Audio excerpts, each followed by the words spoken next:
Olá pessoal, tudo bem? Aqui é Éder do QSMS RS e eu estou passando aqui antes da resenha para te dar um recadinho. Dizer que essa resenha é uma resenha gravada e é uma resenha especial. Pela primeira vez aqui no Gestor de QSMS, nós estamos disponibilizando uma aula do nosso curso Gestão ESG e Sustentabilidade Corporativa para você. Recentemente, a gente completou 3 anos de canal e também são 3 anos do curso Gestão ESG e Sustentabilidade. E para celebrar esses 3 anos e também para te dar um gostinho de como é a experiência de uma aula aqui no Gestor de QSMS, nós estamos disponibilizando nessa resenha a primeira aula da turma 13 do curso Gestão ESG e Sustentabilidade que iniciou esta semana. Nessa primeira aula, o professor Roberto Rocha vai te mostrar uma visão geral do ESG. Vai fazer um apanhado histórico até os dias de hoje, para você entender a origem do ESG.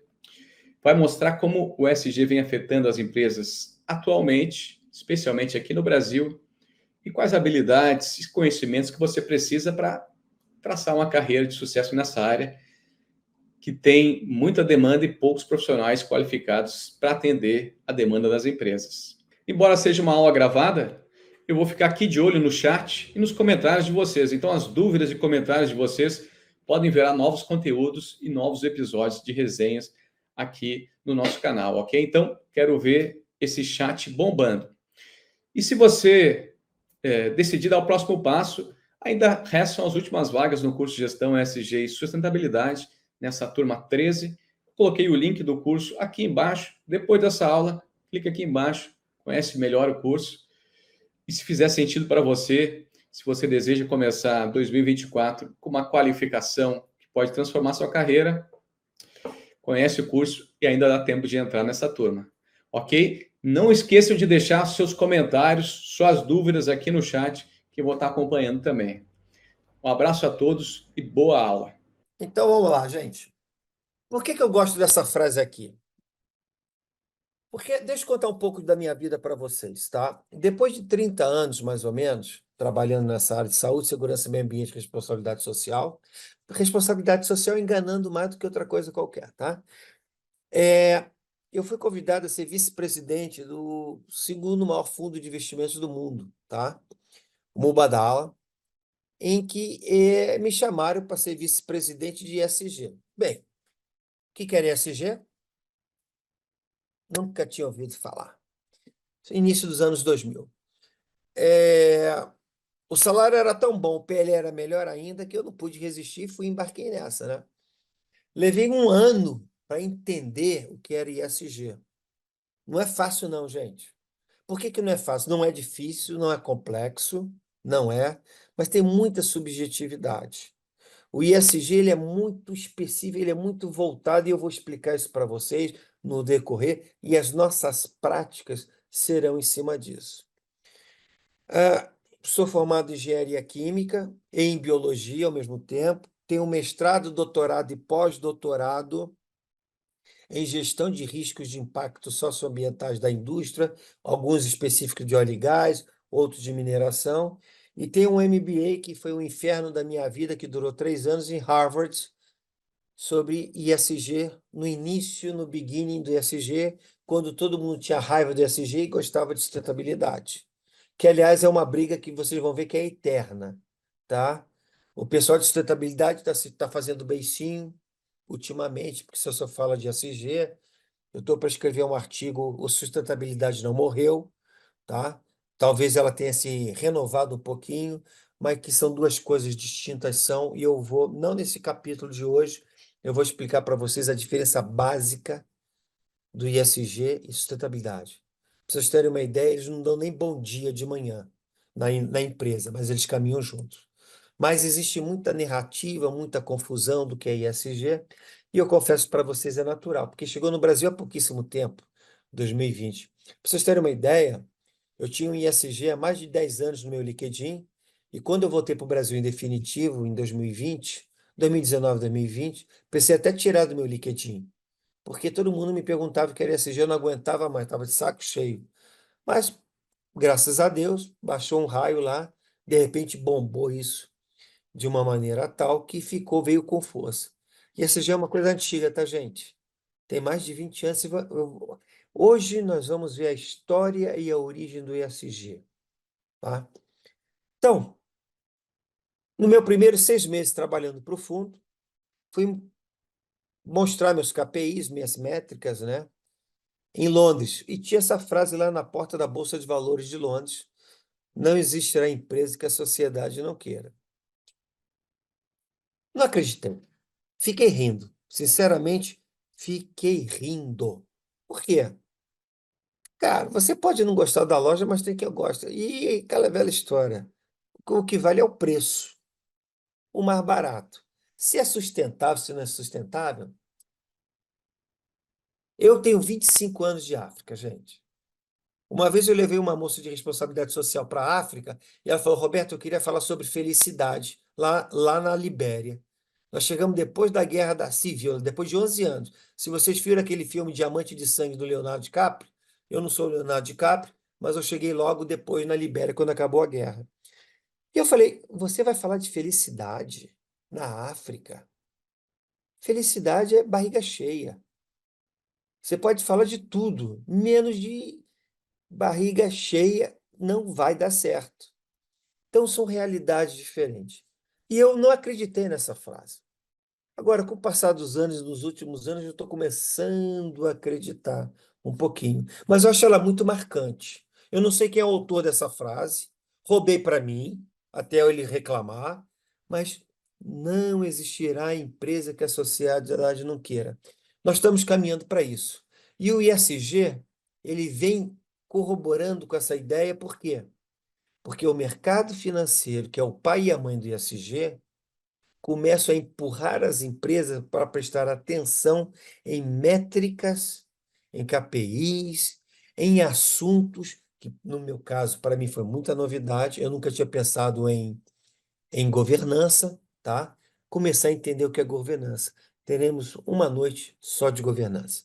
Então, gente, vamos nós aqui. Olha o impacto que isso causa. Onde é que eu queria chegar aqui com vocês? Em 1759, tá? Adam Smith, que é o pai da administração moderna, ele veio com umas teorias que realmente se confirmaram na prática. Número um, ele é que criou o termo a mão invisível do mercado. Mas ele falou que a mão invisível do mercado só surge para as empresas naquela época da Revolução Industrial que não tinham pessoas qualificadas, não tinham processo realizado e não tinham produto bom. Eram os 3 P's. Então, para ter sucesso, tinham que ter os 3 P's. Muito bem. Passando 200 anos, que eu vou parar em 1960. 1960 começa um burburinho do SEC, Security Exchange Commission, a falar de preste atenção nas empresas que não têm questão ambiental bem incutida. Nessa época não existia nenhum órgão ambiental no mundo. Vocês vão ver a origem deles aqui comigo, tá? E esse ESG chegou para ficar. Há muito contragosto. Tem a turma do anti-ESG nos Estados Unidos, que é claro, ninguém quer se adequar, porque custa caro. Mas também é passageiro, porque o mercado não está pouco se lixando de quem gosta ou quem não gosta. Ele está impondo a regra. Então, de 1759 até agora, qualquer empresa para sobreviver precisa dos 3 P's: pessoas qualificadas, um processo bem realizado, mapeado e um produto que venda. Só que agora nós temos esse acrônimo das 3 letrinhas. E é isso que eu quero chamar a atenção para vocês, porque eu sou um cara do porquê. E eu pergunto toda hora por que é isso e por que que aconteceu. Então, por que que aconteceu o ISG? É o que eu quero chamar vocês no dia de hoje comigo, tá? Qual é o cenário que está apresentando daqui para frente? Muitas regras e diretivas de Banco Central Europeu, americano e do próprio brasileiro estão direcionando as empresas para terem uma preocupação a mais com as suas questões ambientais, sociais e que tenham uma governança transparente. Isso está pressionando toda a cadeia de valor. Ou seja, a pequena empresa, a média empresa, que é a maioria das empresas brasileiras, e são empresas familiares, estão sofrendo uma pressão para se adequar para seus grandes clientes, porque os seus grandes clientes não querem ser envolvidos em escândalos e não querem ser acusados de corroborar, exemplo, trabalho escravo. Então, o cenário que se aproxima é cada vez mais o ISG vai ser cobrado. Problema: não existe mão de obra que entenda como funciona o ISG. Não existe mão de obra qualificada. Por quê? É uma coisa nova. Vocês vão falar para o Roberto, as vagas que estão surgindo pedem experiência. Tem que ver que experiência que estão pedindo. Até porque quem está pedindo, procurando um profissional de ISG, ele tem que ver se ele sabe o que é o ISG, se ele não está confundido com sustentabilidade, com a questão social, com a questão ambiental, que é muito comum essa confusão, porque é mais fácil resumir só numa caixinha. O cenário é muito bom, na realidade é excelente.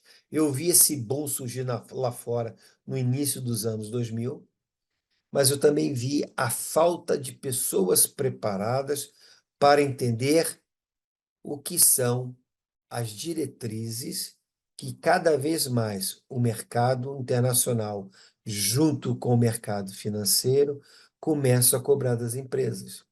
Não é qualquer métrica, não é qualquer diretiva que implica ou aplica-se na empresa. Nós vamos aprender comigo aqui elaborar uma matriz de materialidade, porque tudo está ligado à materialidade do negócio. Então, a partir de agora comigo, gente, perguntem, abusem, vamos conversar. O que é esse tal de ESG se não entendeu? E vamos adiante. Então, antes de começar, como eu não sou de mimimi, mas não sou mesmo, tá? Jogo isso aqui para vocês. O que faz o profissional responsável pela área de ESG? Tchan, tchan, tchan, tchan. Soem os sinos. Se eu for perguntar para cada um de vocês, eu vou escutar uma resposta diferente. Vai estar errada? De maneira nenhuma. Só que ele permeia, ele é transversal a toda uma organização. O cara do ISG é o cara que tem os olhos nos riscos materiais do negócio e nas métricas e classificações que são importantes para o negócio, que são críticos para o negócio. Ah, Roberto, o cara só fala de governança. Governança é uma pequena vírgula dentro do ISG. O cara só fala de meio ambiente, é outra pequena vírgula. Ah, ele só fala de recursos humanos, saúde mental, é uma pequena vírgula. Agora, se você juntar todas essas vírgulas, desde que sejam importantes ou críticas ou materiais ao negócio, você está lidando com ISG. Se você não está lidando com isso, pode ser um assunto da sustentabilidade, pode ser um assunto específico da área social, mas não são métricas e KPIs importantes para a análise de uma empresa. Perfeito? E e por onde começa o profissional responsável da área de ESG? Pelo que é importante para o negócio. Antes de nós chegarmos lá, eu quero chamar para vocês que nós vamos praticar bastante. Vocês podem falar aqui na aula, pode ser a turma da meia-noite que fica depois das 10, ou podem me mandar por e-mail. Eu não deixo de responder um e-mail. Pergunte aos alunos que estão aqui, e eu fiquei sabendo pelo Éder que tem gente que está repetindo este curso. Fico lisonjeado. Acredito que não seja por mim, mas sim pelos professores novos que estão vindo. Aliás, diga-se de passagem, todos os professores novos que falarão com vocês foram meus alunos dos primeiros cursos de 2020 e alguns deles já trabalham comigo na minha equipe já profissional. Mas eu gosto muito dessa frase aqui do Einstein, tá? Sim, tem uma diferença muito grande Treinamento não é experiência. São coisas totalmente diferentes. E é nisso que eu vou convocar vocês. O nosso raciocínio a partir de agora é exclusivamente este aqui. Eu inventei um case, um fundo de investimentos, compostos de bancos internacionais e acionistas. Estão chegando no Brasil, o McLeod. Ele quer fazer o quê? Uma due diligence para identificar quais são os investimentos que são possíveis de serem adquiridos. Se você não sabe, todas essas eólicas que estão subindo, fotovoltaica, portos e algumas rodovias agora, são fundos de investimento. Ele quer contratar uma pessoa para cuidar disso. Ele quer cuidar, ele quer comprar parques eólicos, solar, comprar fábrica, PCHs, CGHs e portos. Então, a partir de agora, gente, vocês vão trabalhar para a McLeod. Perfeito? Todo o nosso raciocínio agora é em função de você estar prestando contas para um fundo de investimentos que quer investir no Brasil. Você agora dispa-se da sua caixinha, da sua profissão. A sua missão aqui é responder para a McLeod. E nós vamos ter toda a aula um exercício de como analisar uma empresa dentro dos princípios dos processos do ISG. Prestar atenção no que eu falei? Princípios dos processos do ISG. Não existe empresa ISG, nunca vai existir uma empresa ISG 100%, como não existe uma empresa 0% ISG. Cada uma tem um nível de maturidade diferente. Algumas são boas em um pilar social, mas são ruins no pilar ambiental. Sim, Marcos, pode falar. Roberto, são duas coisas aí. Quando você falou lá naquele webinar da semana retrasada, se eu não me engano, Ah, você falou muito se o SG, no final das contas, ele se resume a risco, né? A gestão de risco isso. referente ao que se materializa do negócio da companhia. Bacana. O que é material ao negócio, que impacta na perenidade do negócio. Tá bom. A gente poderia fazer esta mesma associação com a LGPD ou isso é totalmente sem nenhuma correlação? Porque a gente Pode-se tem. fazer assim, porque as primeiras multas de LPGD são de 3% do faturamento anual da empresa. É Uhum. um risco para o negócio? É. É material? É material, sim. Imagina uma empresa com 3.000 funcionários, invasa as informações e entra com processo contra ela. Ela provavelmente vai quebrar. Então, é material, pode sim, como o compliance, Uhum. como a questão do RH, tendo preocupação de hoje, satisfação do funcionário, saúde mental, salubridade, sim, sem dúvida. Se pode afetar o caixa, se pode afetar a reputação, se pode afetar a perenidade, sim, está bem associado. Ok? Legal. Falou. Mas, Obrigado. nada. Ivandro, por favor. Ô, Roberto, isso daí gera um comitê de crise? Vai gerar um comitê de crise se passar extramuros. Aí Aham. sim. Mas o comitê de crise é quando a vaca foi para o brejo. Mas no caso da Tá? LGPD também, pode ser, né? Pode, se for para o brejo, 10 pessoas entraram contra a empresa porque vazaram os dados, baseando nas últimas decisões que eu soube de colegas advogados. Sim. 3% do faturamento. Dói no bolso, né? Aham.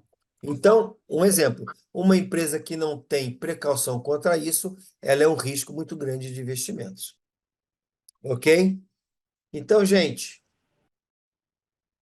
estamos trabalhando a partir de agora para a McLeod. E nós vamos praticar em cima da McLeod que ela quer. Mas antes de chegar lá, quem acha que é moda ou tendência, Esse barco já zarpou faz tempo, porque está todo mundo preocupado do mercado financeiro aos teus maiores clientes, tá? A questão das mudanças climáticas. Só o ano passado, quase 1.200 diretrizes. Não tem governo, não tem ONG, não tem Leonardo DiCaprio, não tem Greta Garbo falando. Quem está dizendo é o mercado financeiro que está querendo botar regra e moralidade para proteger os investimentos. Isso, ano passado. Este ano já passa de 2.000 diretrizes de como deve ser elaborado o relatório de sustentabilidade, quais são as métricas ESG importantes para a empresa. E nós vamos ver tudo isso comigo aqui a partir de hoje. Outra coisa, aos que têm complexo de ISO e qualquer outro tipo de certificação. ESG é um processo, não é classificação binário. Conforme, não conforme, conforme, não conforme. Isso não existe dentro do ESG. Existe em que porcentagem, em que nível de maturidade você está dentro de certos pilares. Todas as empresas têm diferentes estágios que se encontram de governança, meio ambiente, social e por aí vai. Existe muita subjetividade. Por que existe muita subjetividade? Simples. Porque cada empresa é totalmente diferente. Você não pode comparar banana com laranja. Você pode dizer que uma mineradora ela é comparável a uma empresa que fabrica máquina de escrever. Máquina de escrever não existe mais. Computador ou geladeira são critérios totalmente diferentes. A mesma métrica para uma mineradora não serve para uma métrica de uma empresa de automóveis. Por isso que não existe selo ESG, né? Não existe mais, infelizmente, no Brasil já estão vendendo, já tem gente certificando empresa de ESG. Ave Maria, cheia de graça. Só Isso no Brasil.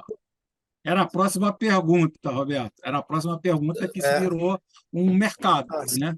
Virou mercado. Seja certificado. Tem Porque como é que esse certificado ele é reconhecido, né? Só que no Brasil ou mundialmente? Acho que tudo isso começa a ser destruído. Né? Só no Brasil. Só no Brasil e por algum otário. Para quem pagou. Porque quem vai dizer se você está dentro ou não, se está seguro ou não, é quem está te emprestando dinheiro, quem está aportando você. Como é que você vai se basear numa norma, que só no Brasil criaram uma norma para isso, só no Brasil, e dizer que não, quem decide isso? Vocês vão ver aqui comigo, no decorrer que vocês vão ver comigo, tá? Não tem cabimento isso. E daí, de uma hora para outra, pode mudar a ISO 31000. Cadê o? Mas a ISO 31.000 é mais de risco, né? Gestão de risco. Gestão de risco. Aí, se você for falar, o risco está subentendido, subjetivamente entendido nas ações aí que a empresa está tomando, né? Exatamente. E por cada empresa, vocês vão ver que cada um tem seu... Gente, hoje chegou um questionário do Itaú para um cliente meu de nível de maturidade ESG. Ele utilizou mais ou menos 40 critérios. Eu conheço o do Santander. Ele usa quase 100 critérios. Quem está errado?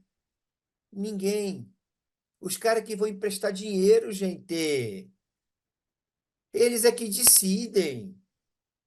Ele é soberano. Vocês vão ver um slide sobre isso. Gente, já repetindo aqui, o ESG não foi feito para salvar o planeta, a fome mundial e todo mundo se abraçar, não foi feito para isso. Tá? Ele é muito complexo nas análises, que nós vamos ver nesse decorrer do tempo todo aqui comigo, tá certo? Mas não é complicado. Por que ele é complexo? Porque dependendo do tipo de negócio, certas métricas não valem de nada, certas ODS não valem de nada. É uma metodologia de análise de risco do investimento, que é um modelo de negócio. ESG é isso, tá certo? Ele faz parte da gestão estratégica? Sem dúvida. Mas ele começa a ser analisado pela lupa das questões ambientais, sociais e de governança, que antes eram renegadas a segundo plano, só se pensava no lucro. Toda empresa tem que dar lucro e o lucro é fundamental. Mas qual é o risco deste lucro? E vocês vão entender comigo o porquê disso a partir de agora. O ISG é legal porque mostra que a empresa tendo uma boa governança transparente, que nós veremos que é uma governança preocupada com os riscos que sejam materiais ligados ao meio ambiente e ao social, tá certo? Dá tranquilidade para o investimento, para a seguradora e para os bancos, que os bancos não são nada mais nada menos. Os bancos têm por trás de banco são fundos de investimentos, tá, gente? Tanto que todas as empresas hoje, quase sem exceção, estão recebendo questionários do banco para ver o nível de maturidade que elas se encontram. E, por causa disso, criaram um incentivo no mercado que são as finanças verdes, que teremos uma noite falando sobre finanças verdes aqui comigo, que é um acesso a um capital de baixo custo, desde que se cumpra metas sociais e ambientais ou de governança que seja mais transparente. Por isso que todo mundo está atrás do ISG.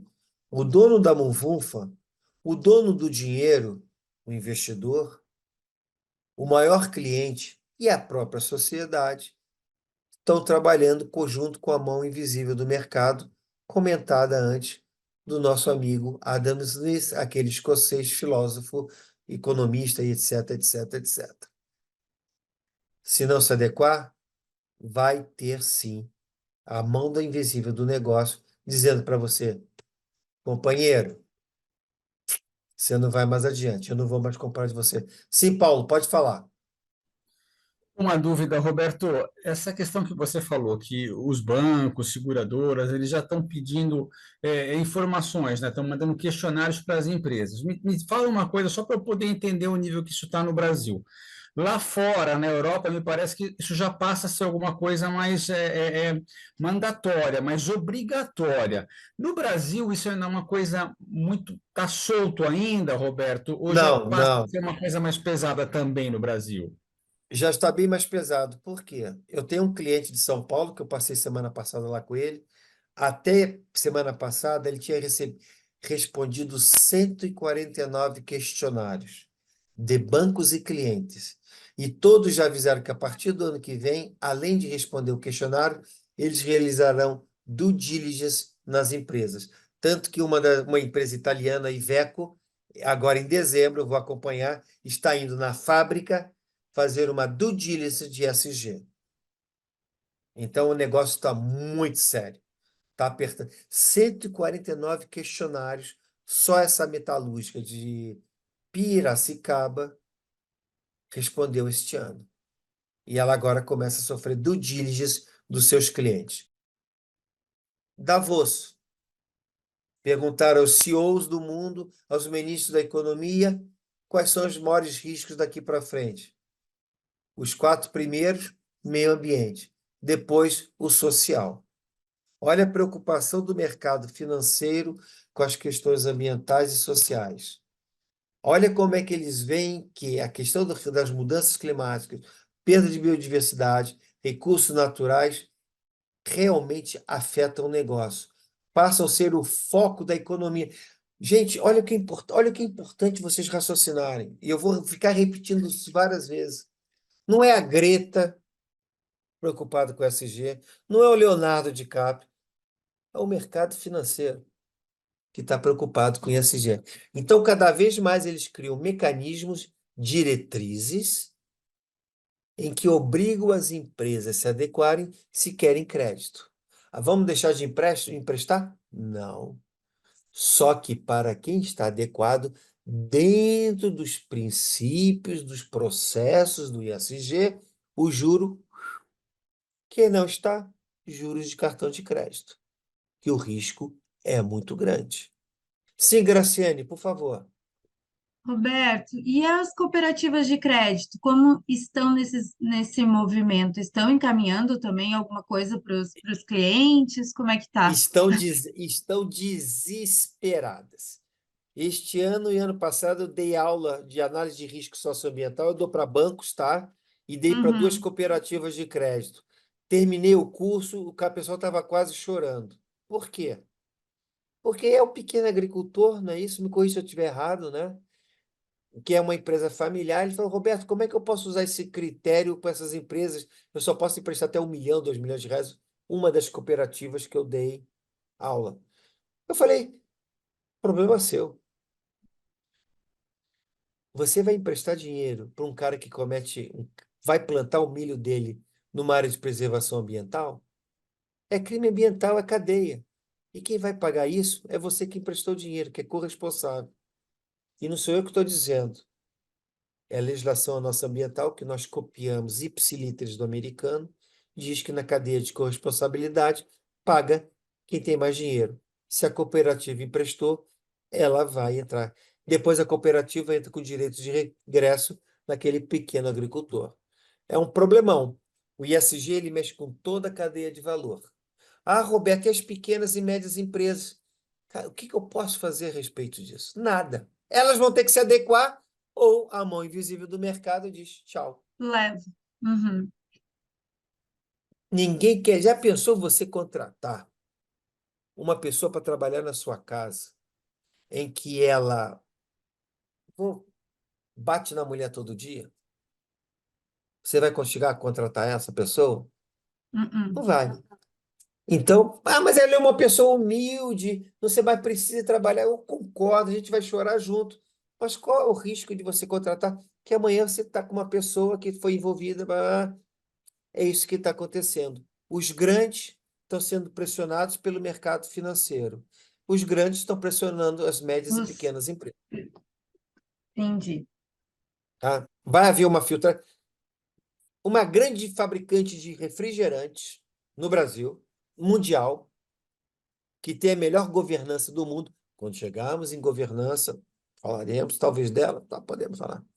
Ela chegou à conclusão que ela vai perder 73% dos fornecedores dela no Brasil, porque ela está aplicando uma due diligence de ESG. 73%. Ela falou que vai perder. Bom para quem sobrar, porque vai subir o preço. E ruim para quem não quis se adequar. Eu sou culpado? Juro por Deus que eu não sou. Mas é a realidade que se apresenta. Gente, vocês estão a partir de hoje trabalhando para a McLeod. A McLeod tem milhões de dólares. Está comprando o Brasil. O Brasil está barato, né? Saneamento, elétrica, energia. O Brasil está sendo comprado. E o Brasil é exportador, vive de commodities. Eu tenho dinheiro. Então, gente, vocês têm que analisar se pode botar o dinheiro ali ou não. Através do quê? De classificações, de métricas e uma análise de risco, consequentemente. Este é o raciocínio que eu quero que vocês tenham a partir de agora. Vocês estão trabalhando para um fundo de investimentos. Todo dia chega um fundo de investimento estrangeiro. Fundo evangélico americano está comprando, um fundo evangélico americano comprou todos os hospitais da Rede D'Or e está comprando todos os hospitais no Brasil. Tem um fundo escocês irlandês, que está comprando tudo quanto é cemitério e crematório no Brasil. Estão chegando. Então, com viés. Todo fundo tem viés ESG? Não. Diz essas Big Four das pesquisas que a partir de 2025, 65% a 70% desses fundos serão ISG. Mas terão 30% que não quer nem saber. Eu jogo meu dinheiro e o risco é grande e que o mundo se exploda. Fazer o quê? Mas a tendência é que o cenário que se apresenta é esse. Tá? Franco, por favor.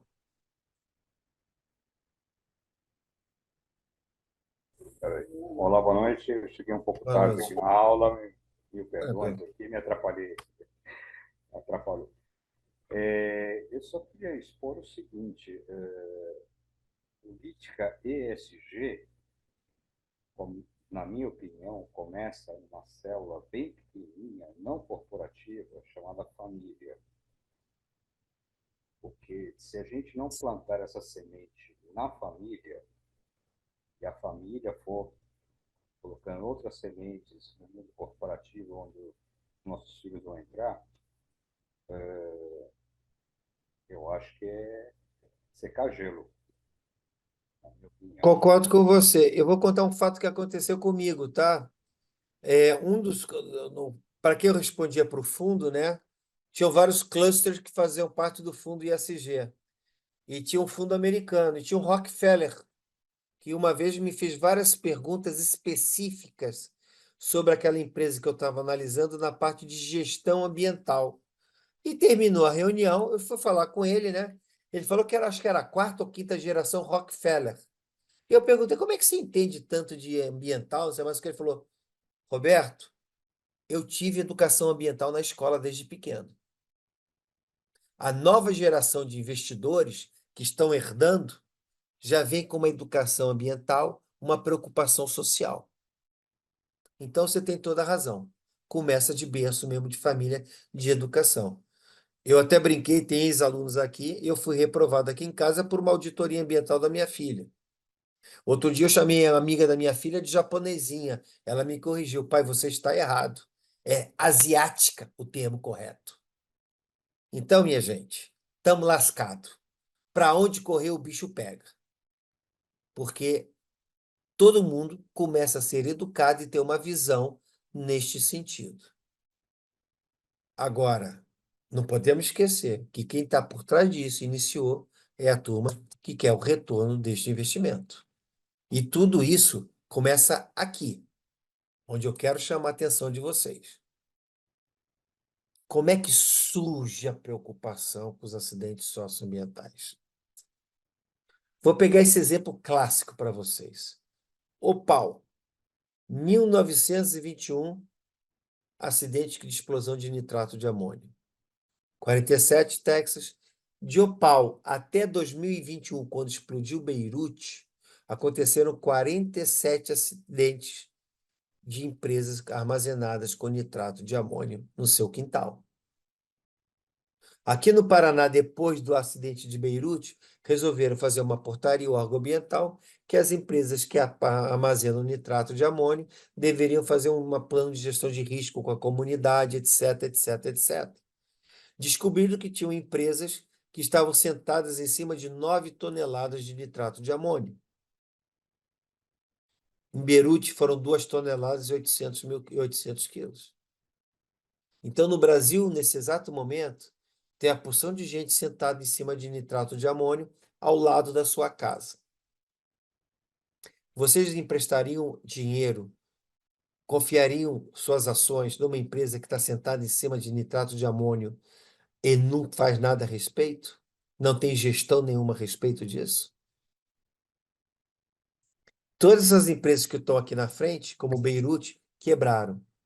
Minamata, 1956, fábrica de alumínio, joga doses homeopáticas de metilmercúrio no mar. Entra na cadeia alimentícia, vai para o peixinho, os gatos na cidade começaram a andar cambaleando, todo mundo achou graça. Anos depois, e até hoje, esta fábrica até hoje responde processo, ela quebrou e paga indenizações a essa família. E a ilha de Okinawa, aonde aconteceu isso. Baía de Minamata, 56. Em 62, surge este livro aqui, Primavera Silenciosa, da minha colega Rachel Carson. Minha colega, eu não conhecia ela, mas gostaria de ter conhecido, que essa mulher foi sensacional. Graças a ela, surgiu o primeiro órgão ambiental no mundo, o EPA americano, Environmental Protection Agency. Até então não existia órgão ambiental no mundo, tá bom? Uma amiga dela reclama que os passarinhos não estavam mais cantando na primavera na Virgínia. Então ela resolve, por conta própria, fazer um estudo e ela descobriu que o excesso de DDT no meio ambiente estava enfraquecendo os ovos e os ovos não estavam eclodindo. Quando ela publicou esse livro, as fábricas de DDT pararam de vender e quebraram. As fábricas quebraram. Diga-se de passagem que no Brasil ainda tem DDT, tá? Mas não vamos entrar nesse mérito no momento. A indústria quebrou. E por causa disso, o primeiro órgão ambiental americano mundial, surgiu, que foi nos Estados Unidos. Logo depois, quem viu o filme no Netflix, na televisão, da Erin Brockovich, uma empresa jogando produtos químicos, contaminou o lençol freático e as pessoas na comunidade começaram a morrer de leucemia. Esses fatos, tem o Blackwater, que também está no Netflix, podem ver esses filmes, tá? Começam a mexer e o mercado financeiro, em 1960, a CVM americana, ou seja, o SEC, Securities Exchange Commission, solta um alerta para os acionistas. Alô, galera! Cuidado quando vocês comparem ações de empresas que não respeitam a questão ambiental e social. Nos anos 60, se vocês se lembram bem, começam a brotar os direitos civis americanos, os negros querendo inclusão, começa a vir um movimento hippie, a sociedade começa a se transformar, começa a se preocupar com a questão de poluição, e essas empresas, por causa da legislação ambiental americana que nós copiamos ipsilíteres, começam a pagar indenizações milionárias. E as empresas começam a bambear. Então o mercado fala, prestem atenção em quem vocês vão comprar as ações. Ao mesmo tempo, ela sugere que quem for comprar as ações faça uma due diligence, tá certo? Dessa empresa, para ver se ela tem o quê? Uma preocupação. Naquela época não existia sistema de gestão ambiental, tá, gente? Uma preocupação ambiental, uma preocupação com os funcionários, mesmo que seja de leve. Estava embrionando, estava começando a nascer o ISG em Roberto, 1960. 1970, o órgão econômico americano avisa: atenção. Alô, empresas dos Estados Unidos. Comecem a prestar atenção no bem-estar social dos seus funcionários e das suas comunidades em volta. Já tinha acontecido Erin Brockovich, já tinha acontecido Primavera Silenciosa. Eles começam o quê? A cobrar das empresas, tá? Governança também. Teve um grande escândalo na General Motors por falta de governança. Veremos quando falarmos especificamente de governança. Eu estou vindo com a história, a origem do ISG, o porquê do ISG. Em 76, a maior fábrica de fertilizantes da Europa quebra. Seveso, Itália. Explode o tanque, viaja 25 quilômetros a nuvem tóxica e cai numa cidade. O resultado está aí. A empresa quebra e era a maior fabricante de fertilizantes na Europa. O mercado financeiro começa a se preocupar. Caramba, aonde que a gente está amarrando o nosso burro? Onde é que eu estou botando dinheiro? Nesta também surge pela primeira vez na história o termo passivo ambiental. E por quê? Porque eles contrataram uma empresa que recolheu todo o resíduo da nuvem que caiu e levaram para outro lugar. Só que para onde levaram, tem alguém de microfone aberto, por favor, cuidado, tá? Levaram para um lugar que anos depois foi construído uma escola em cima deste passivo ambiental. E as crianças começaram a morrer de leucemia. 76. Perfeito? 84, Bhopal. A Union Carbide era a maior empresa de indústria química do mundo. Olha o microfone aberto, por gentileza. Bhopal. A Union Carbide. Aliás, está passando um filme no Netflix sobre que é os ferroviários de Bhopal. Eu ainda não vi, não sei se é bom, tá? Mas é um case que eu estudei para minha tese de doutorado, entre outros vários mais, tá? Isocianato de metila, população humilde, em volta subiu no muro para ver se era bonitinho um incêndio. 4.000 pessoas morreram no primeiro impacto. Eu tive aí um ano depois, quando fui contratado pela empresa que eu trabalhei, comecei a trabalhar, tá? Ela era acionista da Union Carbide, ela quase quebrou. Depois desse acidente, ela criou um comitê de gestão de riscos industriais, na qual meu mestrado era sobre, e me contratou e eu comecei a minha carreira nessa empresa lá nos Estados Unidos. Bhopal, 84. México, 84. Explosão, arrasam 6 quarteirões em todas as direções, pessoas gritando, corpos queimados, desastre total, uma refinaria. Em 1980, também começa um movimento em que é baseado neste livro que eu recomendo a ler. Quem está muito preocupado gosta da questão de stakeholders. A teoria dos stakeholders, do Freeman. Esse cara está vivo, esse cara é sensacional. Eu gosto muito dele. Ele diz o quê, gente, neste livro em 1980? Depois de todos esses desastres, a década de 60, 70 e 80, terminando em Chernobyl, 86, Chernobyl, tá? Que, aliás, quem quiser morar em Chernobyl, daqui a 10.000 anos ou 15.000 anos, você pode morar lá. Até de 15.000 anos, ninguém pode morar em Chernobyl.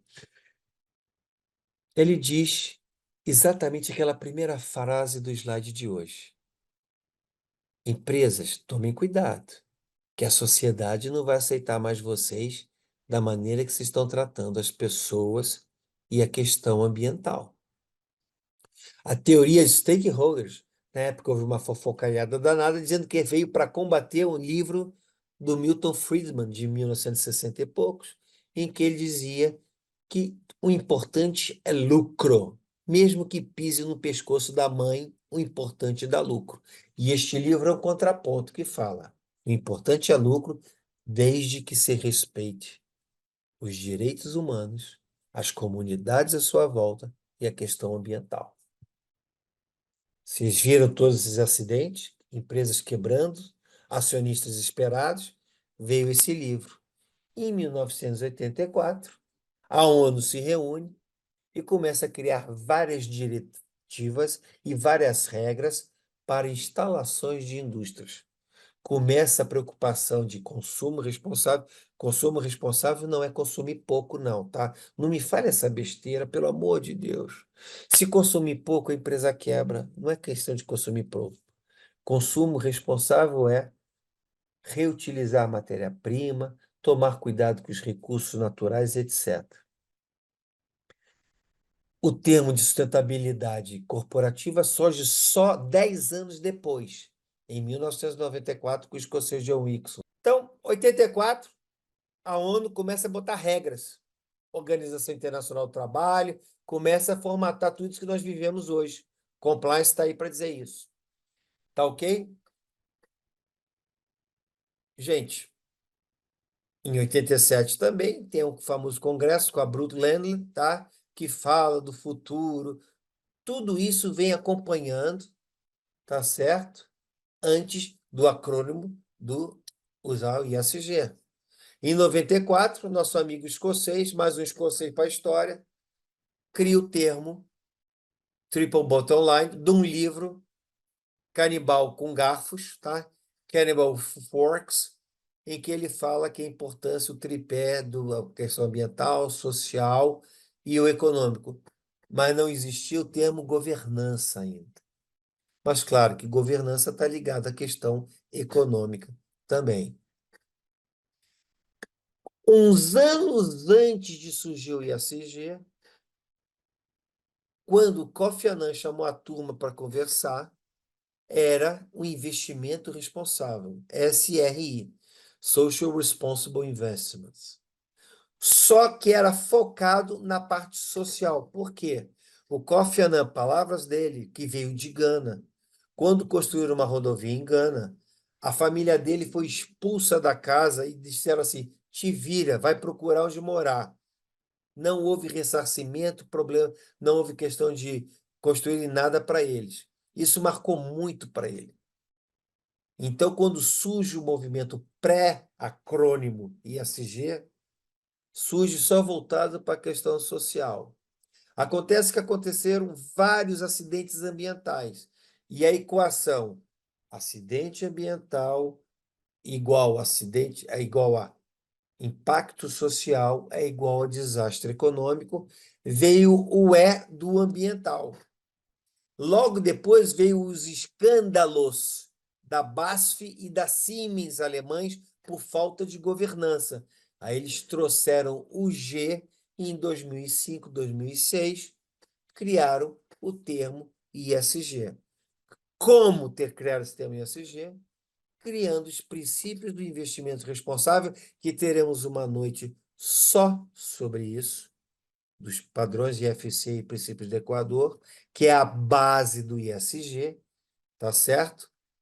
E começou o movimento que hoje já passa de mais de 3.000 bancos. Aqui no Brasil, 60 e poucos por cento dos nossos bancos são signatários do PRI. Tristeza, o BNDES só assinou o PRI há pouco tempo. Fazer o quê? Podemos fazer muita coisa a respeito disso. E o SG era o SRI. E ele foi evoluindo até taxado de acrônimo. Muitos falam que começou em 2004 com o termo Who Care Wins, ganha quem se importa, mimimi para filme de ficção científica. Na realidade, muito antes, já existia um movimento da ONU preocupado com o mercado financeiro de grandes construções que não estavam respeitando os direitos humanos, por isso, investimento com responsabilidade social das comunidades que eram afastadas, ou seja, eram jogados ao léu para construir grandes hidrelétricas, rodovias e portos. Sim, é verdade. Kofi Annan chamou 50 CEOs, chamou CEOs de banco, fizeram o pacto, o PRI, não há dúvida nisso, e o crédito é do Kofi Annan perfeitamente, que eu tive a sorte de apertar a mão dele uma vez lá na ONU, não no prédio da ONU em Nova York, mas em Addis Abeba. O segundo maior prédio da ONU no mundo é na Etiópia, onde eu trabalhava, foi minha última posição antes de voltar para o Brasil. E surgiu o ISG. De lá para cá, de 94, vemos evoluindo. Em 99, cria-se o primeiro índice de sustentabilidade do planeta, que é o Dow Jones, que é o sonho de consumo de qualquer empresa no mundo, está no índice de sustentabilidade Dow Jones. Cria-se o B Corp, certificação, que teremos uma noite para falar sobre ele, como é que funciona, tá bem? Temos o surgimento, que eu sou fã de carteirinha, valor compartilhado, share values, tiro o chapéu para Nestlé e para Danone, que são os pais da geração do valor compartilhado, ou seja, além de comprar o produto de uma comunidade, ele ensina a comunidade como pré-beneficiar. Ele gera valor dando esse treinamento. Em 2015 surge a ODS, que são filhos de quem? Dos Objetivos do Milênio, que não deram certo, e as ODS, cá entre nós, vai chegar 2030. Já escutei que vão estender o prazo das ODS. Surpresa para algum de vocês? Discutiremos quando chegarmos na noite das ODS. E 2020, que todo mundo diz que surgiu o ISG, mimimi de filme, tem a questão da BlackRock, que escreve uma carta dizendo que vai desinvestir em empresas de óleo e gás e que produzem as betas de algumas de mineração também. E aí todo mundo acha que o ISG surgiu em 2020. Vocês veem que tem todo um histórico que traz uma carga pesada e justificada da preocupação com as questões sociais, ambientais e de governança. E no Brasil, gente? O que nós tivemos no Brasil? A carta da BlackRock, ok, entrou por aqui e saiu por ali. Aqui no Brasil, em 2020, ninguém ligou para a carta da BlackRock. Só que 3 meses depois, O Fundo Soberano da Noruega, o maior fundo soberano do mundo, retira seus investimentos da poderosa e grande Vale e dá lucros estrondosos. E o mercado se assusta. Brasileiro. Depois, o terceiro ou quarto maior fundo soberano do mundo, que é o da Suécia, retira seus investimentos da JBS. Aí, aqui no Brasil, todo mundo começa a ficar preocupado com essa história. O CEO de uma mineradora multinacional, para economizar 25 milhões de dólares, passa a máquina num sítio arqueológico, expulsa uma tribo indígena e sai em manchete de jornais lá fora. Todo mundo, zapo, demitido. Uma tal loja de roupa infantil mundial, perdão, é flagrada comprando produtos que utilizavam o trabalho infantil escravo na Índia e no Paquistão. Um grande frigorífico, o maior produtor de proteína animal do mundo, brasileiro, para de exportar para a Europa porque ele foi flagrado utilizando áreas desmatadas. E tivemos o caso do Carrefour, que as ações do Carrefour na França caíram mais de 60% quando mataram o cachorro Manchinha, que é até um episódio engraçado. O diretor de sustentabilidade foi meu gerente na África, Pierre Sierra, que me ligou pedindo o telefone da família do Manchinha para pedir desculpas à família da morte dele e me comunicando que tinha sido demitido por causa do Manchinha. E eu falei, Pierre, infelizmente, o Manchinha é um cachorro vira-lata que morreu. Você foi demitido por causa de um cachorro vira-lata. Que Deus o tenha, o cachorro também. E o ESG entra de sola no Brasil por causa do Fundo Soberano da Noruega e do Fundo Soberano da Suécia e esses escândalos que eu falei para vocês. O pessoal debita na BlackRock, na carta. Quando saiu aqui no Brasil, ninguém estava aí. Com isso, cria-se um alerta com acidente de Brumadinho e Mariana. Qual? Os bancos internacionais, que têm uma linha de crédito especial para o ISG, a juros baratinhos, começa a cobrar os bancos brasileiros. Vem cá, vocês estão pegando dinheiro aqui, repassando aí, ao juro que interessa aí para vocês, mas vocês estão usando esses critérios do ISG? Começa o jogo no Brasil do ISG. Tudo passa a ser o ISG. A turma da sustentabilidade faz beicinho, a turma do meio ambiente faz beicinho, a turma do social faz beicinho, porque agora tudo é ISG. E tem essa confusão toda que ainda vemos até gente vendendo selo ISG, certificação. Não existe um livro internacional sobre ISG. No Brasil já tem 6 livros falando sobre ISG. Você vê que nós somos um povo bacana. A gente não fica para trás. Bacen, CMN, Ambima, Febraban, todos estão falando a mesma língua atualmente. ISG e a preocupação com os riscos socioambientais. Sim, Paulo, pode falar. Oi, Roberto, é uma notícia interessante, né? Saiu na Carta Capital que a Prefeitura de Ouro Preto deu entrada na Justiça Americana numa ação judicial. Então, ela está processando simplesmente os bancos Merrill Lynch, o Isso. Citibank e o JP Morgan, simplesmente porque eles emprestaram dinheiro para a Vale. Por isso que os bancos estão mandando questionário para as empresas. Por isso, Paulo, vou pegar esse gancho. A primeira portaria do Banco Central, que já está em vigor desde 1º de dezembro de 2022, em que pede para os bancos pedirem às empresas que ela apresentem seus relatórios de riscos e oportunidades sociais, ambientais e riscos climáticos, para ver como é que está o apetite de risco das empresas a respeito dessas questões. Esta portaria entrou em vigor em 1º de dezembro de 2022. Ao mesmo tempo, nós vemos a CVM cobrando das empresas na Bolsa de Valores o quê? Métricas ESG. Começa a cobrar, ser mais rigorosa, porque ela também passou um vexame, né, gente?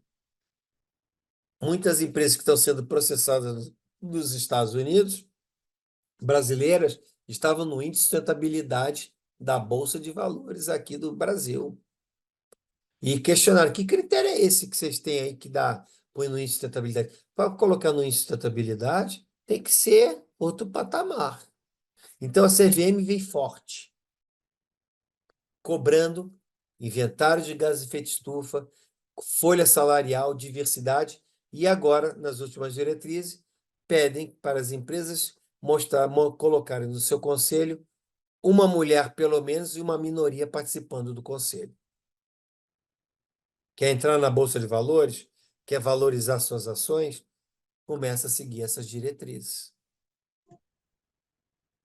Começa a cobrar que os relatórios de sustentabilidade sigam um padrão e não serva qualquer coisa. E a partir de agora, ela está fazendo o que o mercado europeu está cobrando.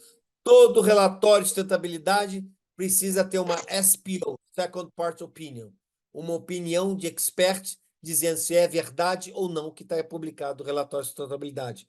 Já começaram certas empresas a serem processadas por publicarem seu relatório de sustentabilidade que não conseguem mostrar as evidências. Sim, Silvana, pode falar, por favor. A minha dúvida é exatamente sobre isso, essa questão desse relatório padrão. Porque você falou, sabe, tem bancos que mandam questionários com 100 perguntas, outros com 50, com 60.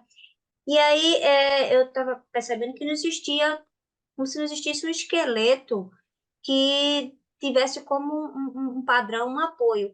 E acho que ficaria um pouco arbitrário isso, assim, cada empresa iria colocar o que ela quisesse, entendeu? Então, assim, tem esse padrão para todas, e aí cada um vai fazendo a sua especificidade. Existem 3 modelos no mercado, tá?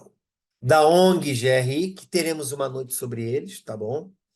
Outra dos contadores europeus, a SASB, é europeu ou americano? Agora estou na dúvida, SASB, tá? Existe o IRCC. E agora saíram novas diretrizes amarrando esses relatórios de sustentabilidade em alguns pontos.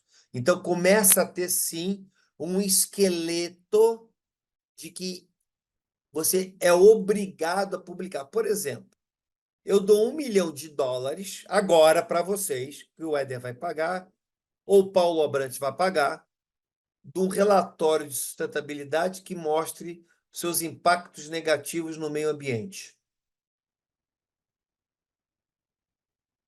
$1 milhão eu estou dando. É obrigatório agora dizer quais são os impactos que você causa no meio ambiente. Antes, só mostrava o quê? CEO abraçando criancinha, pintando escola e doando máscaras, seja lá o que for. Olha como é que está evoluindo essa questão do ISG. Estão pedindo métricas de ISG, que relatórios de sustentabilidade não apresentavam métricas nenhuma. Então, sim, começa a ter um esqueleto e começa a ter modelos. Nenhum desses modelos é obrigatório. Você pode escolher o modelo que você quiser, desde que atendam esses pontos que eles vêm comentando, que precisam começar a aparecer. Por que motivo, gente? Para dar tranquilidade aos investidores. Tranquilidade aos investidores. O investidor decidir se ele aporta ou não, se ele compra ação ou não daquela empresa. Perfeito? Temos a circular da SUSEP. Tchan, tchan, tchan, tchan. O que a circular da SUSEP diz? Que para renovar a franquia dos seguros das suas empresas, precisa apresentar quais são os riscos que podem afetar o negócio, precisa apresentar uma matriz de materialidade que não tenha mais de 2 anos, precisam classificar os seus riscos numa matriz de riscos. Nós veremos um exemplo daqui a pouco, tá? para renovar a franquia do seguro. Vocês viram algum governo falar alguma coisa até aqui agora? Vocês viram algum órgão ambiental do Ministério do Trabalho se pronunciar? Estão entendendo a origem do ISG? Por que que surgiu o ISG? Estão me seguindo? Para renovar o seguro, de acordo com a circular, você tem que mostrar uma estrutura de gestão de riscos. Tem que mostrar métricas que são materiais ao negócio, para dar tranquilidade à seguradora para renovar o seguro. Essas portarias todas sugerem que se crie um comitê de gestão de riscos do ISG e de sustentabilidade de cada negócio. Para o quê? Visualizar futuros cenários que possam afetar a perenidade do negócio. Esses comitês alimentam quem? O conselho dos possíveis riscos que podem afetar o negócio. Então, nessas portarias, quando se fala as empresas precisam criar apetite de riscos, terem conselhos ou comitês que preocupem com isso, passa a ser fundamental para dar tranquilidade para os investimentos. Aqui está um exemplo de matriz que eu utilizo para análise de riscos críticos ao negócio. De novo, analisando as questões ambientais, sociais, reputação, seja lá o que for, que afetem o negócio em si. Outro tipo de matriz, na mesma linha, já incluindo os riscos climáticos, fundamental. Você não vai botar dinheiro hoje numa empresa, você não vai comprar ações de uma empresa em que ela está na beira do rio ou na beira do mar e o nível do mar está subindo. Seu investimento vai ficar debaixo d'água, você vai quebrar. Esta é a preocupação do mercado financeiro. Ninguém quer ver o seu nome envolvido em escândalos para afetar a marca, afetar a reputação e o negócio. Tanto que a CVM está dando benefícios, prêmios para empresas que se adequem e mostrem suas métricas do ISG para dar tranquilidade aos investidores. Vocês veem que o mercado todo é voltado na questão das métricas e classificações do ISG. Ninguém quer mais perder dinheiro. Um exemplo que eu acho clássico aqui, ó. Sua empresa reduz impactos do meio ambiente, eu reduzo os juros para você.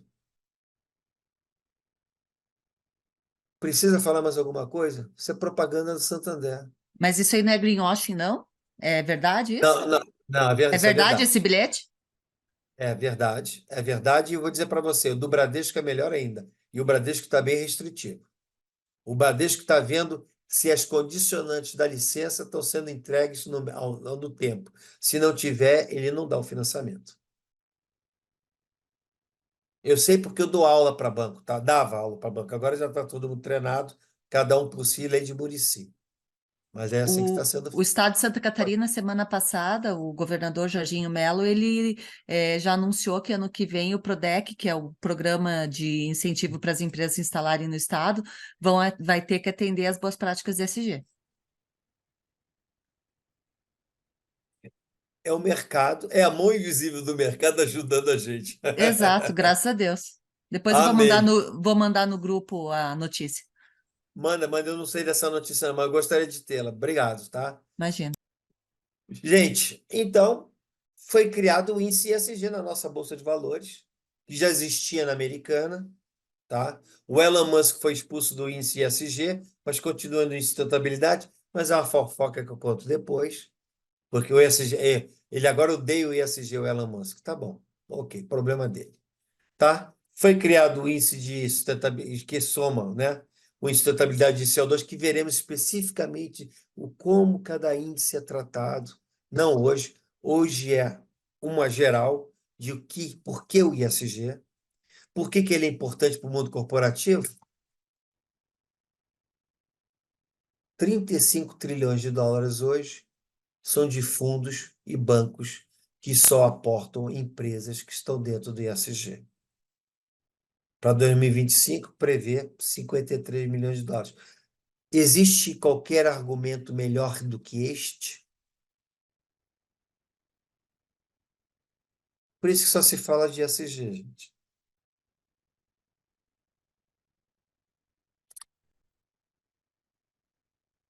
No Brasil, tá? Começa a aparecer vários fundos ligados à questão do ESG. Começa a se dar mais valor à veracidade. Olha o que eu estou falando. A veracidade dos relatórios de sustentabilidade. Porque a maioria até então era trio elétrico em Salvador, na pipoca. Atrás do trio elétrico só não vai quem já morreu.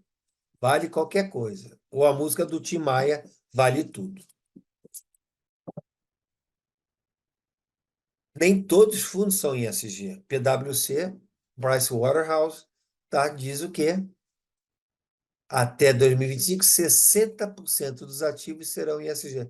Porque também, diga-se de passagem, depois do escândalo do Deutsche Bank ano passado, em que ele criou vários fundos ESG e descobriram que era greenwashing, e o presidente do Deutsche Bank foi preso por causa disso, muitos fundos tiraram o viés ESG com medo das consequências de serem flagrados em greenwashing. Tá certo? Vocês veem que a intenção da incorporação do ESG vai crescendo.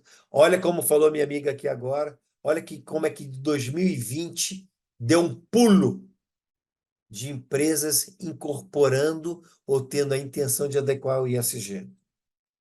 Olha como é que cresce os fundos com viés ESG. Aqui no Brasil, que está sendo comprado por esses fundos, a grande, não são todos, tá? Os chineses, bem, o chinês não tem fundo, é um governo, é um governo ditatorial lá, autocrático. Mas a maioria dos fundos tem o viés ESG na veia para analisar. Por isso que eu criei o case aqui, McLeod. Nós estamos agora trabalhando para McLeod, tá? No Brasil é muito pouco ainda. Mas eu gosto de falar isso porque para mostrar que o mercado aqui tem muito a crescer. E ESG é o risco financeiro do negócio. Eu acho que isso ficou bem claro para todos vocês. Agora, como é que a gente vai analisar uma empresa? É o que vocês vão ver comigo daqui para frente. Porque esta mudança de critério, essa mudança de cenário, em que não basta ter um grande desempenho econômico, mas tem que ter um bom e garantizar um grande desempenho social, ambiental e de governança, passa a ter o mesmo critério de igualdade na análise para as empresas. Não basta ter só lucro.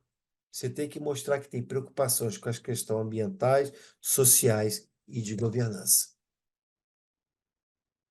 Agora, quem decide, quem dá a martelada final, é o dono do investimento. Ele tem os seus critérios. Eu trabalhei para fundos europeus. Fundos europeus eles têm um viés muito mais de preocupação com o social do que o ambiental, pasmem. Já os fundos americanos têm a preocupação muito mais com a questão de governança e ambiental, porque é da cadeia. Então, você vê que são fundos, mas que os seus critérios têm mais peso.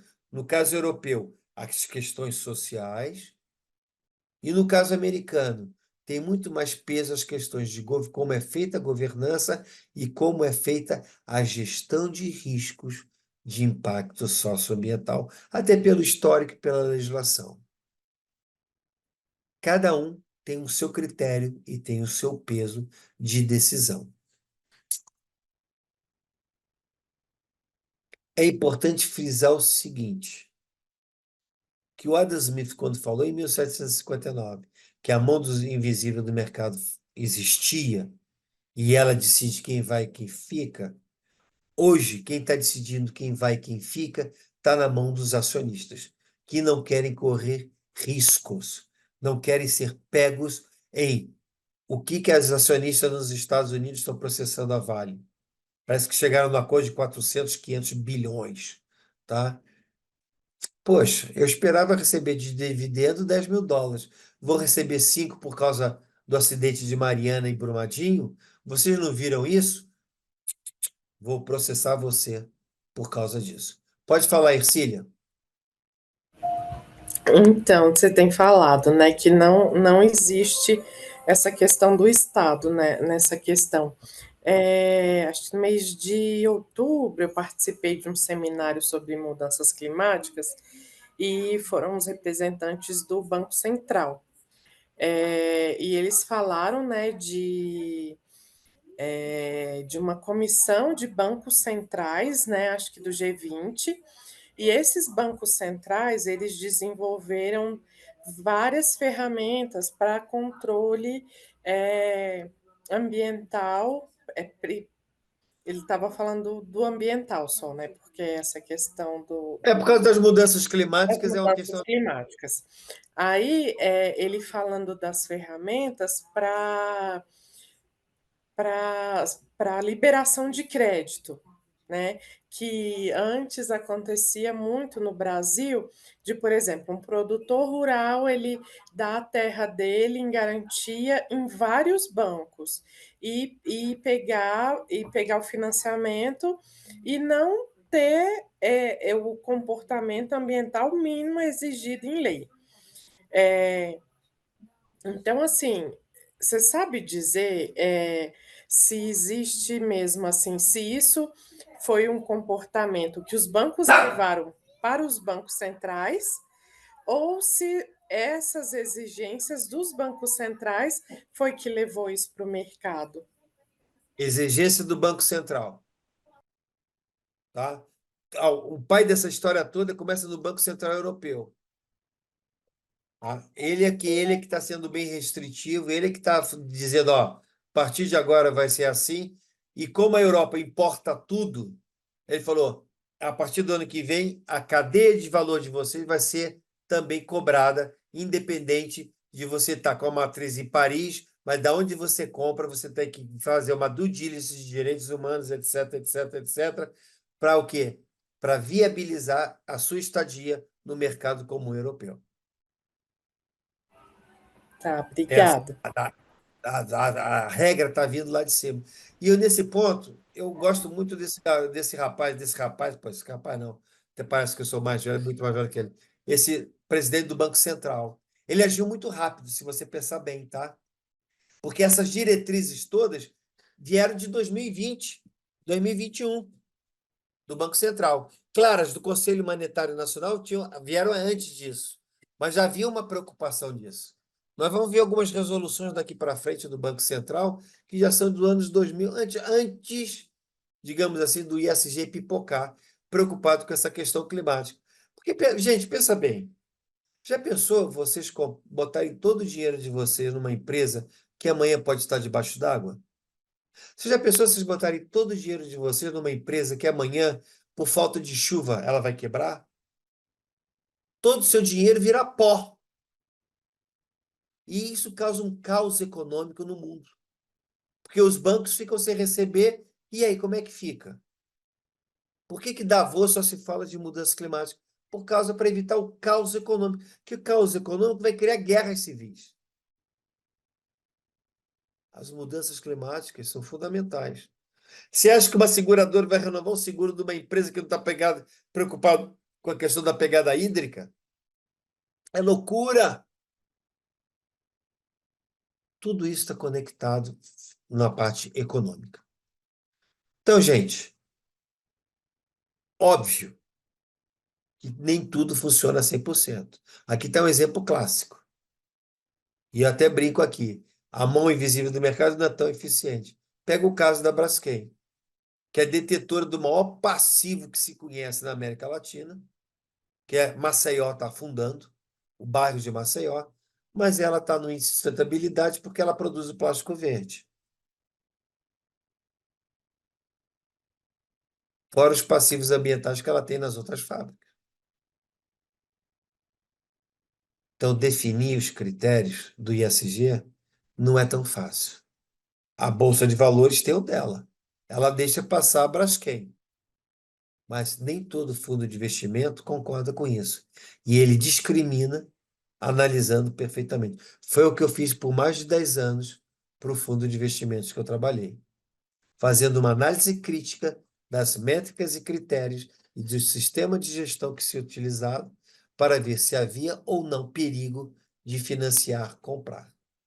Por isso, quando você analisa o relatório de sustentabilidade, maturidade ESG, tem algumas benchmarks para ser feitos, como a A1000 que nós veremos, que é a base para auditar um relatório de sustentabilidade, teremos um dia sobre isso, a SA 8000 que diz, como a ISO 26000, se a empresa está dentro dos parâmetros de responsabilidade social corporativa.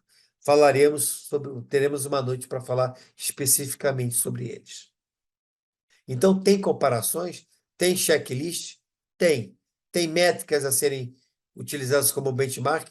Tem. Tudo isso para evitar desse tal do greenwashing. Por quê? Tá bom. Então, gente, é considerado um risco muito grande em empresas que não têm um sistema de gestão organizado. Não precisa ser certificado ISO. O ISG não dá o menor valor para a certificação ISO. Como dá menor valor para sistema B, não dá menor. Mas tão errados ou tão certos não existe. Eles preferem criar suas próprias verificações, suas métricas. Mas o básico do básico está aqui. Se não tiver um sistema de gestão implantado nesses pilares, é um risco. A mesma coisa acontece para as governanças corporativas. Gente, perdão que saiu fora aqui nessa mudança de slides, saiu fora. Mas aqui, então, que nós falaremos sobre cada pilar desse quando formos falar de governança. E desses princípios aqui embaixo. Ok? Se não tiver, é um risco muito grande, se aconselha a fugir de empresas que não tenham isso bem explicado, bem gerenciado. Gente, hoje no Brasil, 64% dos bancos já tem em conta os riscos ambientais e sociais, e cada vez vai apertar mais. Porque isso sim pesa na hora de direcionar o financiamento e o quê? Diminuir o risco do banco ser processado. Tá? A questão do carbono é importantíssima, porque vai impactar o caixa. Hoje, teremos uma noite de carbono, tá, gente? Eu estou fazendo um geralzão, um highlight. 67% dos países já tem o mercado regulado. O que significa o mercado regulado? Falaremos disso com especificidade, tá? Que passou de algum teto, você vai ter que pagar na boca do caixa. Tem muita soja, tem muito milho chegando na Europa, e o pessoal pergunta, qual é a sua pegada de carbono? Ah, não sei, não sabe, não? Espera aí, que eu vou descobrir aqui. Quanto é que é a saca? R$10? Vou te pagar 7. 3 é por causa da sua pegada de carbono. Afeta o caixa. O medo é esse. O Citi fez um estudo em que, se o preço ficar $50 da compensação, da compensação, teremos uma noite sobre isso, gente, por favor, tá? 25 das maiores empresas dos grandes setores que pegam dinheiro com o Citi não vão honrar o empréstimo. O Santander já fez um estudo e o Bradesco também. Santander e o Itaú. Eles estão apavorados. Por isso que eles estão perguntando, por isso que a CVM está perguntando, tem o índice CO2, o que você está fazendo a respeito do seu carbono? Por um simples motivo.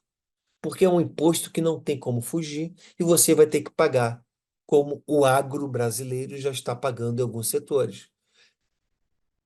E fique registrado que eu vou falar para vocês. O agro brasileiro é o que está mais adiantado de ESG no Brasil, é o agro. Porque ele está sentindo isso na pele desde muito tempo com seus produtos, seus commodities. Se a tonelada de carbono for a $50, semana retrasada chegou a €100, tá? Porque uma empresa francesa precisou comprar, porque os acionistas e o Banco Central, a Bolsa de Valores lá da Europa, da França, queria alguma fofoca dessa. Olha o exemplo aqui. Olha como é que sobe o preço da tonelada de carvão. O risco carbono hoje é o passivo ambiental que todos têm medo.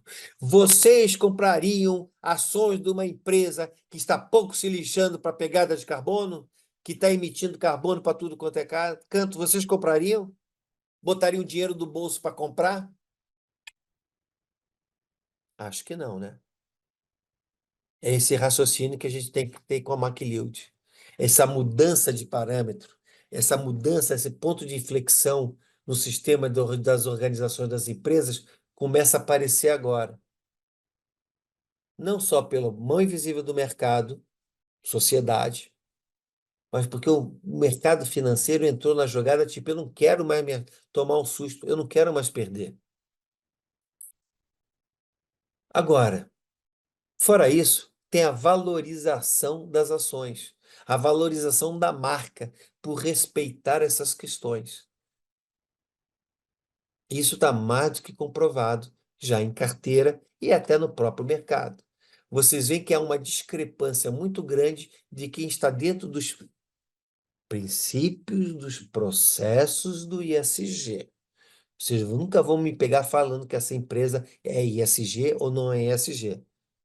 Princípios dos processos do ISG. Tá certo? Dá Roberto, mais rentabilidade. Oi, pode falar. você acha que no futuro breve todas essas entidades internacionais, elas de alguma forma, elas vão partir para uma questão de certificação, como você tem de ISO, essas coisas? Porque o que me parece é que são tudo princípios, princípios, princípios.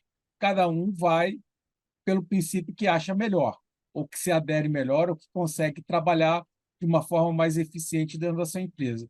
Mas de uma forma de você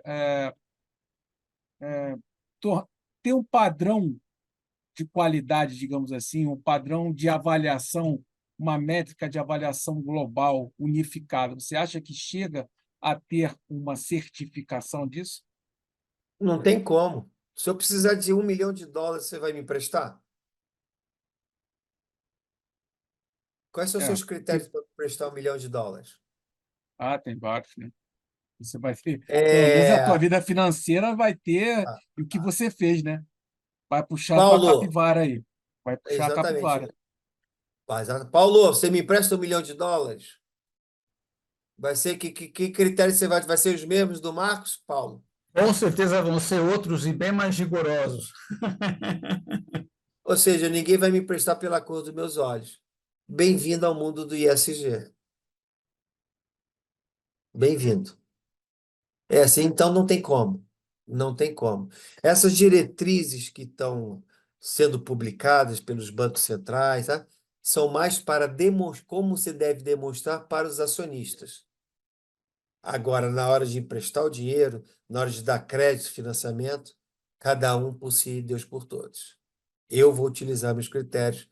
Isso é um mercado de trabalho que é muito forte, que vai surgir no Brasil, já está surgindo. Você contratar uma pessoa, que é o que eu fiz por mais de 10 anos para o Mubadala. Tá ok? Agora vocês veem nesse slide que no Brasil, muito pouco. Está começando. Nós estamos engatinhando. As empresas estão começando a ser. Os questionários da Ecovadis começaram a chegar esse ano. Ecovadis existe há mais de 15 anos no mercado lá fora. E no Brasil só chegou esse ano. Como é que é a sua política de LPGD? Me evidencie. Pergunta do Ecovadis. De quanto em quanto tempo você dá treinamentos de LPGD? Pergunta do Ecovadis. A Aicos pergunta: o seu sistema de gestão social inclui medições de índice de qualidade mental dos seus funcionários? De quanto tempo? Me evidencie.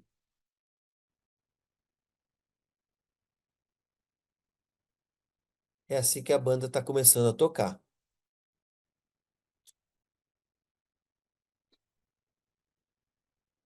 E esse já é um processo. Não tem meio, fim, não termina nunca. Tem sempre uma novidade, uma métrica nova, alguma coisa relativa à materialidade do seu negócio. Então, não é certificação conforme, não conforme, conforme, não conforme. Não é. Importante. várias estratégias dependendo de cada um que decide o que aceita ou o que não aceita.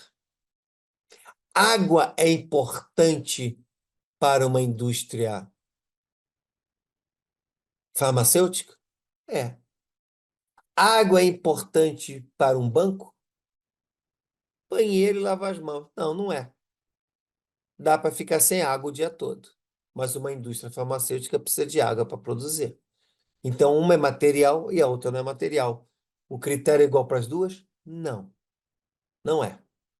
Água tem muito mais, a gestão de água tem muito mais peso para a indústria farmacêutica ou para o agro do que um escritório de advocacia, um banco ou até um escritório de propaganda e marketing.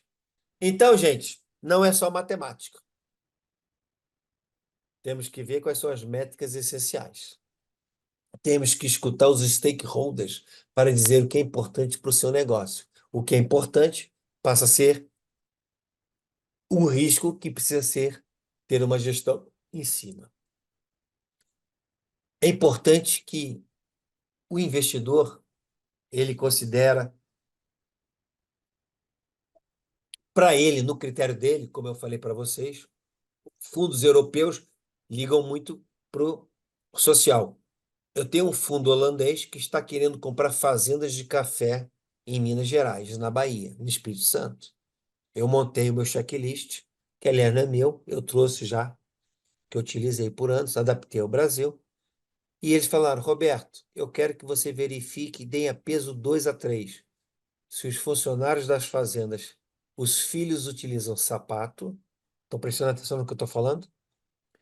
Se a idade escolar dos meninos corresponde à idade deles e se todos têm banheiro dentro de casa.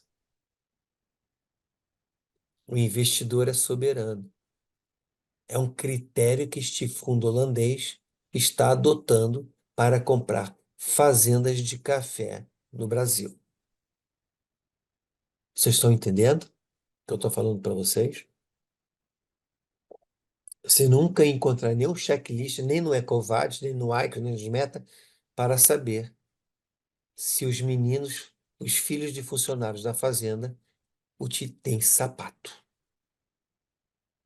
Se não tiver, ele vai comprar a fazenda e vai descontar no preço um trabalho educacional, um trabalho de construir banheiros dentro de casa, etc, etc. Que ele não vai comprar assim demais. Eu vou descontar. Sim, Silvana, pode falar.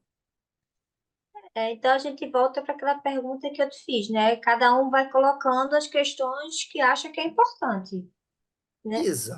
Exatamente. Eu já tive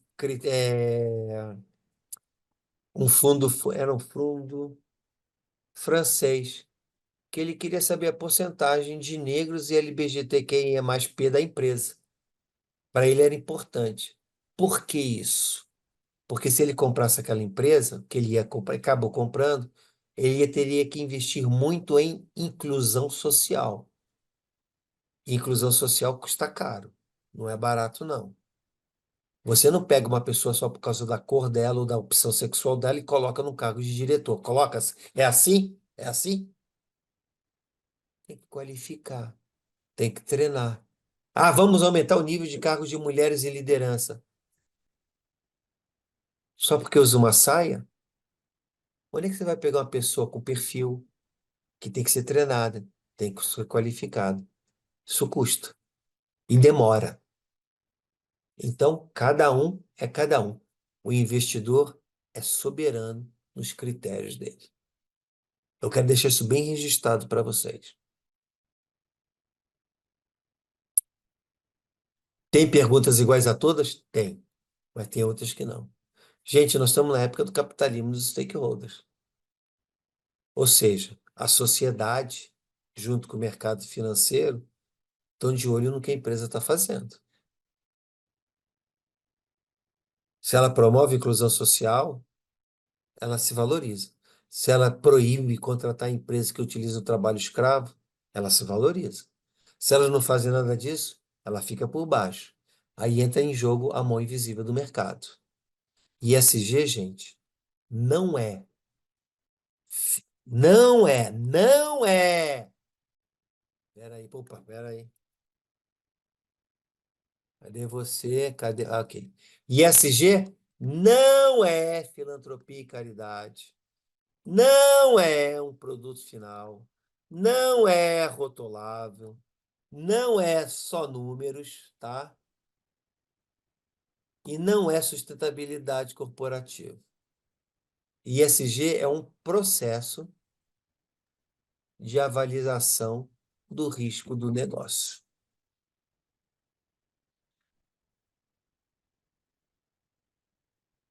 É isso que eu quero deixar bem claro para vocês essa noite. E tudo isso pesa na classificação final. Vocês botariam dinheiro do bolso de vocês no escuro em qualquer empresa? Hoje, quando a sociedade grita por igualdade social, racial, hoje a sociedade grita para a proteção do planeta, hoje a sociedade está preocupada com os riscos climáticos. Rio Grande do Sul teve uma morte de 30 pessoas por causa do microciclone. Santa Catarina, há 10 anos passados, não tinha ciclone. Todo ano tem ciclone agora, mini ciclones em Santa Catarina. E os meteorologistas estão dizendo que esses mini ciclones vão se mover para o Paraná a partir dos próximos anos e vão chegar em São Paulo. Afeta o quê? O agro. Sem agro, sem comida. Sem comida, caos econômico. Preocupação em Davos. Vocês colocariam dinheiro de vocês numa empresa que está pouco se lixando para isso, que não está visualizando esse cenário? É exatamente o que os acionistas não querem, essa preocupação. Eles querem empresas que tenham processos mapeados, preocupados com os próximos cenários na questão ambiental, social e que sua governança demonstre isso na sua gestão. Porque se a governança não é transparente na sua gestão, é um risco para o negócio. Sim, Vanessa, pode falar. A Amazônia, que é um debate internacional, né, sobre critérios ambientais, está queimando há mais de meses, né? Eu sou de Manaus, eu estou morando em Florianópolis, mas sou de Manaus, e Manaus está debaixo de fumaça há muitos meses. O Me Rio falaram, Negro teve a maior seca histórica consecutiva, assim, de 2014, 2009 para cá, está tendo uma seca cada vez maior. Então, assim, não, e a gente não vê falar sobre isso, né? engraçado, a gente não vê falar sobre isso. Mas aí é que tá o interessante, gente. O mercado financeiro está preocupado. Porque é uma pancada econômica muito forte. As consequências, o que me incomoda aqui no Brasil, depois de 40 anos trabalhando fora do Brasil, é a falta de nós visualizarmos os cenários que se aproximam. Nós não temos o costume de olhar para frente, de cenários. Eu me lembro das empresas que eu trabalhava, gente, qual é o cenário para o próximo ano? Qual é o cenário daqui a 5 anos? Qual é o cenário daqui a 10 anos? A gente vai ignorar a inteligência artificial? Não, ela chegou, está aí. Cada vez vai ficar melhor. E eu tenho uma desconfiança que não vai pegar, mas eu posso queimar minha língua. Quem, alguns anos passados, estava preocupado com saúde mental de funcionário? Alguém estava aqui? Não estava, não estava.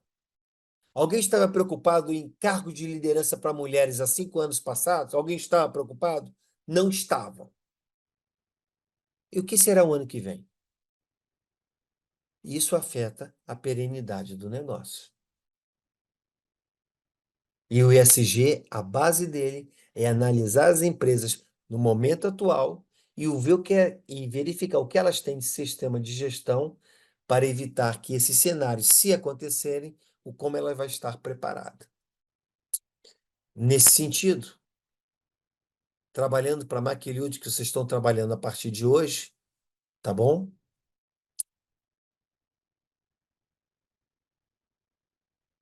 Eu quero investir nessa indústria aí, ou quero comprar.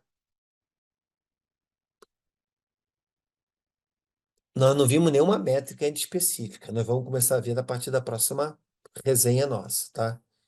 Mas eu queria que para a próxima aula conversasse com vocês O que vocês analisariam nesta refinaria, na beira da Baía de Guanabara, no Rio de Janeiro?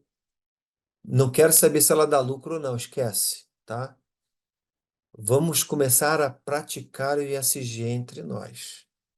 Vocês estão trabalhando para a Maquilud.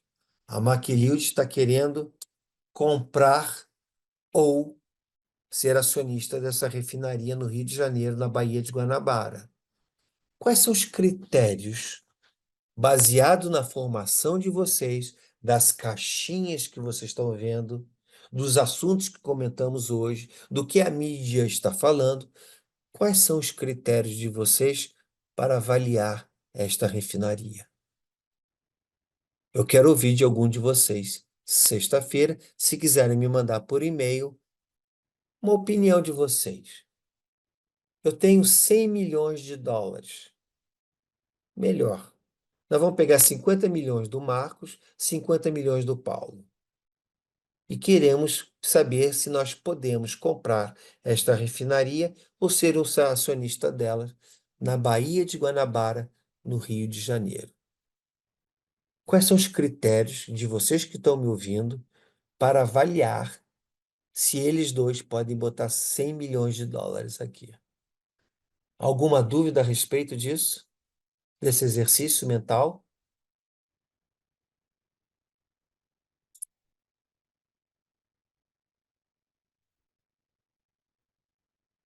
Dúvidas, perguntas? Nós não vimos nenhuma métrica específica ainda, então está livre. 100 milhões de dólares. Posso investir nesta refinaria na Baía de Guanabara? Quais são os critérios que preocupariam vocês em jogar os 100 milhões?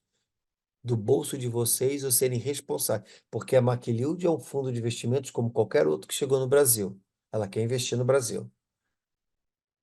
Quais são os critérios de vocês para avaliar se pode ou não colocar 100 milhões nessa refinaria? E aí, gostou? Essa foi a primeira aula das 20 aulas programadas para a turma 3 do curso Gestão ESG e Sustentabilidade Corporativa. E a partir de agora, vou te passar um pouquinho mais de informações sobre como vai funcionar essa nossa turma 13. Lembrando que são mais de 3 anos ministrando e melhorando este curso. Aliás, uma das características do curso Gestão ESG é que é um curso prático. Todos os professores, Roberto Rocha e os outros 5 professores convidados, eles atuam no dia a dia das empresas. Então, o que eles ensinam para você são o que eles vivenciam. É o ESG na prática, na vida real. Não é ESG de teoria, é ESG na prática. Ao total, são 50 horas de conteúdo certificado, dividido nessas 20 aulas ao vivo. As aulas são realizadas pela plataforma Zoom. Você pode interagir com áudio e vídeo com o professor e elas ficam gravadas. Se por acaso não conseguir acompanhar alguma aula ao vivo, elas são disponibilizadas no dia seguinte na plataforma de ensino e ficam lá para você por 12 meses, para você assistir quantas vezes quiser, mesmo depois que encerrar as aulas ao vivo. Uma coisa que eu gostaria de ressaltar é que carreira em ESG independe da sua formação. Ao longo das nossas turmas, nós tivemos bastante jornalistas, advogados, administradores, profissionais de diversas áreas, especialmente, é claro, profissional de QSMS, RS e sustentabilidade. Mas o ESG, ele não exige um profissional com uma formação específica, mas sim um profissional que tem essa visão ampliada que você vai aprender durante as aulas do curso. Agora eu quero te convidar para vir aqui comigo na página do curso que eu vou te explicar melhor como vai funcionar e qual é o conteúdo programático dessas 20 aulas certificadas do nosso curso de Gestão ESG e Sustentabilidade. Eu coloquei o link dessa página aqui abaixo na descrição do vídeo, então você vai poder conferir todas essas informações que estão aqui que eu vou passar para vocês. Poder conferir depoimentos de alguns alunos que fizeram parte já dessa jornada. Aliás, já foram centenas de alunos ao longo desses 3 anos de curso. Aqui você vai encontrar o conteúdo programático e o calendário previsto para as nossas aulas ao vivo. Então você vai aprender sobre governança, sobre diretrizes e métricas de responsabilidade social, sobre as normas SA 8000, ISO 26000, AA 1000, os principais critérios de diretriz da gestão ESG, Você vai aprender também com o professor Alan Silvério, Cultura e ESG, e como implementar o ESG no sistema integrado. Vai aprender com a professora Vânia Quintão a parte do S do ESG. Como colocar as ações de responsabilidade social em prática. A professora Vânia é especializada no assunto e vai te ajudar bastante nesse sentido. E é claro, né, com o Roberto Rocha você vai aprender a construir uma matriz de materialidade, que é o início da gestão ESG. Além disso, temos conteúdos, sim, sobre mudança climática, mercado de carbono, conteúdo especial com o professor convidado Rafael Matos, que vai compartilhar um pouquinho do E do ESG, para você entender as ações, fazer um diagnóstico ambiental e as ações que você pode colocar em prática na sua empresa para adequar ao processo ESG. A professora Camila Lucchesi vai trazer essa parte, essa visão do advogado, essa visão da integridade do compliance relacionado ao ESG. E na última aula do curso, você vai aprender com o professor Roberto Rocha o que é uma due diligence ESG, esse processo de investigação para verificar o nível de maturidade da empresa em relação aos princípios do ESG. Então, todo esse conteúdo está na página, são 20 aulas ao vivo, e o que eu queria falar são os bônus, né? Você vai ter acesso ao grupo VIP de alunos, que já está funcionando a todo vapor. Lá no grupo são disponibilizados materiais, todo o network entre alunos e o link das aulas. Então, o grupo é de vocês, para vocês interagirem e aprender da melhor forma. Vai ganhar também uma lista de verificação ESG, com 172 perguntas para verificar o nível de maturidade ESG das empresas. Então, se você é consultor ou se você atua numa empresa, vai poder utilizar essa lista de verificação no seu trabalho. Além disso, temos uma lista de verificação da norma de responsabilidade social SA 8000 e também uma planilha de matriz de materialidade padrão GRI. Todos esses são apenas bônus do curso, ok? E o valor do curso, gente, com tudo isso que você vai receber, é apenas 12 vezes de R$ 129,70. E outro ponto importante que eu gostaria de ressaltar para você é que o curso tem 15 dias de garantia. Se por qualquer motivo você decidir cancelar sua matrícula, não tem problema, basta entrar em contato pelo nosso contato@gestordqsms.com.br e solicitar seu reembolso. Simples assim. No momento que você garante a sua matrícula, você recebe automaticamente os dados de acesso à plataforma de ensino por e-mail. Então já vai poder ter acesso imediato aos bônus, às planilhas, todas as planilhas, e também as aulas que já vão estar gravadas na plataforma de ensino. Então comece hoje mesmo, aproveite as últimas vagas, e se tiver alguma dúvida, nos chame aqui, que a gente ajuda vocês a dirimir. Certo, pessoal? E a gente espera vocês, então, na próxima resenha, nas aulas ao vivo e nos nossos conteúdos aqui no canal Gestor de QSMS RS. Um grande abraço a todos e até mais. Lembrando, amanhã tem aula ao vivo. Um abraço e nos vemos nas aulas ao vivo.